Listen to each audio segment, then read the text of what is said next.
રાજકોટ જિલ્લાના ધોરાજી ખાતે Sardar Patel marketing yard બહાર ડુંગળી ભરેલ વાહનોની કતાર લાગી છે। ગૃહિણીઓને રાતા પાણીએ રોવડાવતી ડુંગળીએ હવે ખેડૂતોને રડાવ્યા છે। ડુંગળીનો ભાવ તળિયે બેસી જતા ખેડૂતો ચિંતિત બન્યા છે। શરૂઆતમાં લાલ ડુંગળીના પ્રતિમણના ભાવ 700 થી 800 રૂપિયા મળતા હતા। હાલ ડુંગળીની પુષ્કળ આવકને પગલે ભાવ તળિયે બેસી ગયા છે, જેના કારણે ખેડૂતોમાં વિરોધ જોવા મળી રહ્યો છે।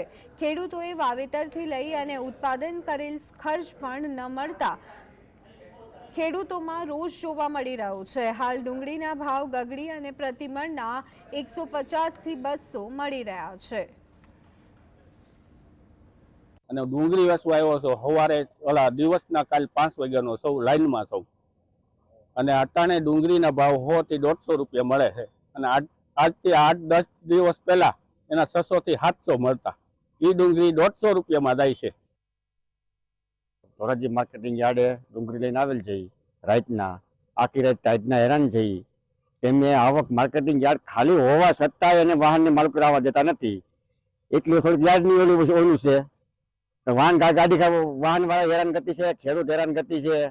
તે પછી આ ભાવ કાયમી માટે હમણાં 10 દિવસ પહેલા 600-700 માં વેચાતી હતી, એની વસ્તુ અટાણે 150 થી 200